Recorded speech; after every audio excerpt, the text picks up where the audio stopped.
አርሰናሎች ከተጫዋቻቸው ጋር ይለያያሉ ተብሏል። ጋና አማካኝ ተጫዋች ቶማስ ፓርቴ በዚህ ወር መጨረሻ ከአርሰናል ጋር እንደሚለያይ እውቁ ጋዜጠኛ ፋብሪዚዮ ሮማኖ ዘግቧል። ፓርቴ ነፃ ወኪል ሆኖም እንደሆነ ከኤምሬትስ የሚለቀው ደግሞ የሚታወቅ ጉዳይ ነው። ያው የደሞዝ ጉዳይ ሊያስማማቸው አልቻለም። በዚህም ቶማስ ፓርቴ ከ5 ቀናቶች ብቻ በኋላ የአርሰናል ተጫዋችነቱ ያበቃል ማለት ነው። የዙቢሜንዲን ዝውውር በዚህ ስፍራ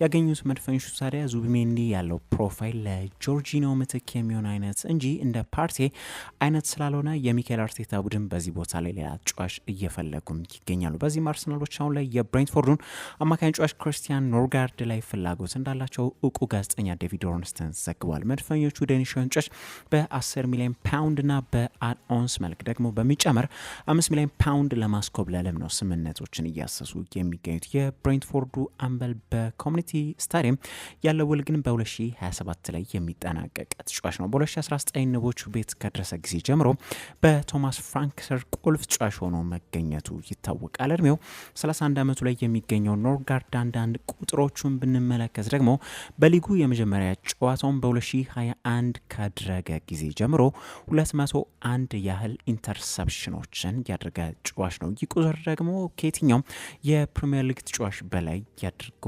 በሪካቨሪ ደግሞ ካየን 844 ሪካቨሪሶችን በማድረግ ሁለተኛ ደረጃ ላይ ይቀመጣል። እንዲሁም በታክል ደግሞ 189 ታክሎችን በማሸነፍ በሶስተኝነት የሚቀመጥ ተጫዋች ነው። ይህ ቁጥር ከ2021 ጀምሮ ያለ ቁጥርም ነው ማለት ነው። የተከላካይ አማካኝ ተጫዋች ግብ በማስቆጠር ብዙም ባይታወቅም እንኳን በተጠናቀቀው የውድድር ዓመት ግን በሁሉም ውድድሮች 6 ግቦችን መረብ ላይ አሳርፎ በ14 ዓመት የእግር ኳስ ሙያው ትልቅ የግብ መጠን ያስቆጠረበት የነበረበት ዓመት የተጠናቀቀ የውድድር ዓመት ነው የነበረው።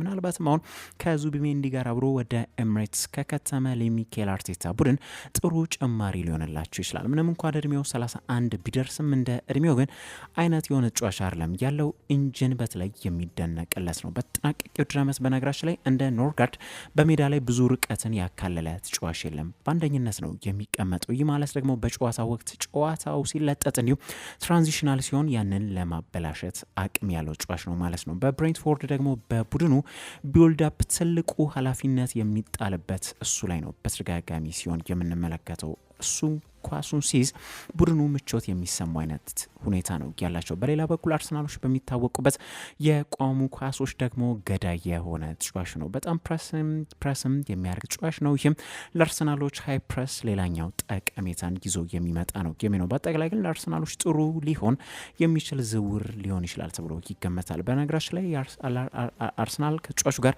በግል ጥቅማጥቅሞች ከስምምነትም የደረሱ ቡድን ናቸው። ቡድኖቹ ግን ሁለቱ ቡድኖች ንግግር ማድረጋቸውን ቀጥለዋል ተብሏል። ተጫዋቹ ሕክምና ምርመራውን እንዲያርግም በቀጣዮቹ ጊዜያቶች ታቅደውለታልም ነው የተባለው። ከአርሰናል ቤት ሳንወጣ አርሰናሎች ከለንደን ጎረቤታቸው ቸልሲዎች ሌላም ተጫዋች እንደሚያስፈርሙ ተረጋግጧል። አርሰናሎች የቸልሲ ንብረት የሆነውን ግብ ጠባቂውን ኬፓ አሪዛባላጋን እንደሚያስፈርሙ ሊያረጋግጡ ችለዋል። መድፈኞቹ ለኬፓ አሪዛባላጋ 5 ሚሊዮን ፓውንድ የሚከፍሉም ይሆናል። ይህም የውል ማፍረሻውን ተግባራዊ የሚያደርጉበት ዋጋ ነው። የሚካኤል አርቴታ ቡድን የማርቲን ዙቢሜንዲን ዝውውር ቢያረጋግጡም ኬፓ አሪዛባላጋን በክረምቱ ኤምሬትስ የሚደርሰው የመጀመሪያው ተጫዋች ሊሆን ተቃርቧል። ያው ኬፓ የዴቪድ ራያ ተጠባባቂ እንደሚሆን ግልጽ ጉዳይ ነው። የኔቶ ተተኪም ይሆናል ማለት ነው። በውሰት በላይ የተለያዩ ክለቦች እየተንከራተተ የሚገኘው ኬፓ አሁን ወደ አርሰናል ያደረገው ዝውውር ግን የቋሚ ዝውውርም ሆኖለታል። ስፓናርዶ የግብዘብ በተጠናቀቀው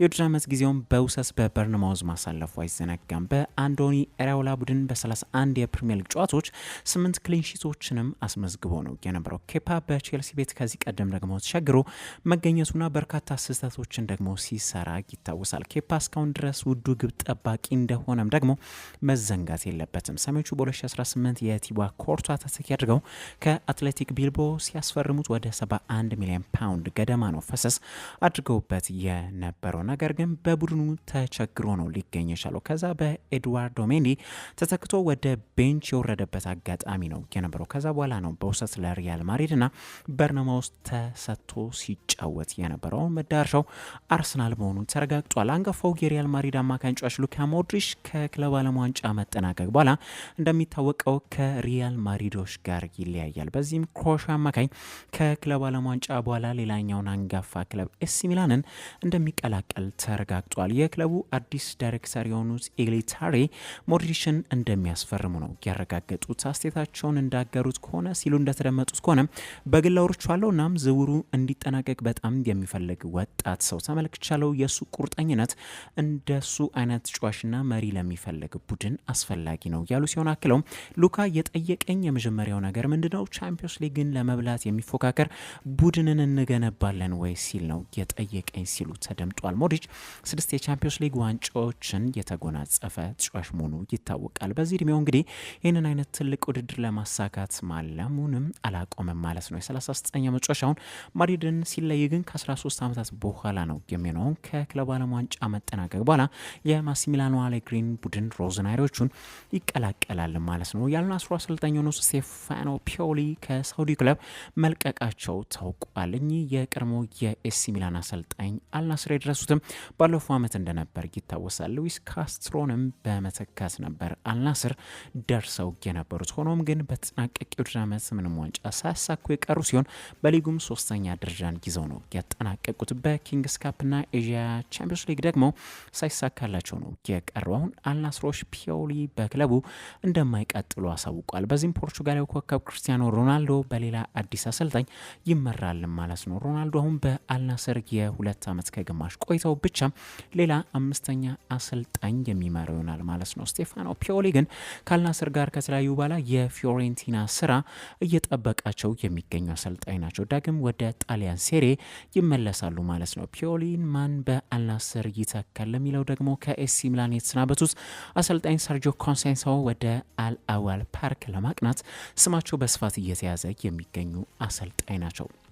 በማንቸስተር ዩናይትድና ብራያን ምቦሞ ጉዳይ አዲስ ነገር ተሰምቷል። ያው ይህ ዝውውር የዩናይትድ ደጋፊዎች ያሰለቻችሁም ይመስለኛል። አሁን ግን ይህ ዝውውር በደንብ እየተቃረበ ይገኛል። ማንቸስተር ዩናይትዶች ብራያን ምቦሞን ለማስፈረም ከብሬንትፎርድ ጋር ከስምምነት እንደደረሱ ለማንቸስተር ዩናይትዶች ቅርብ የሆነው ሱል ቶክስ ቢዞት የወጣው መረጃ ያመላክታል። የምንጭ ታማኝ ናቸው ከሚባሉ አንዱም ነው። ዝም ብሎ ለእይታ የሚለቅ ሳይሆን እውነት መሆኑን እስኪያውቅ ድረስ የማይዘግብ ታማኝ ምንጭ ነው። በጣም ሪሊየብል ናቸው ከሚባሉ ምንጮች መካከል አንዱ ነው ይቀመጣል። በቀጣይ ምናልባት ጋዜጠኛ ፋብሪዚዮ ሮማኖ ሂርዊጎ ብለው ሊዘግቡት የሚችሉበት ዝውውርም ይሆናል ብዬ ነው የምገምተው። ዝውውሩ አሁን ላይ አይቀሬ ነው የምነው። እንደ አንዳንድ ዘገቦች ከሆነ ደግሞ ካሜሩን ተጫዋች የሕክምና ምርመራውን ለማድረግ እየጠበቀም ነው የሚገኘው እያሉም ነው የሚገኙት። ምናልባትም ማታየስ ኩኒያ በመቀጠል ወደ ቲያትር ኦፍ ድሪምስ የሚያቀነው ሁለተኛ ተጫዋች በዚህ ክረምት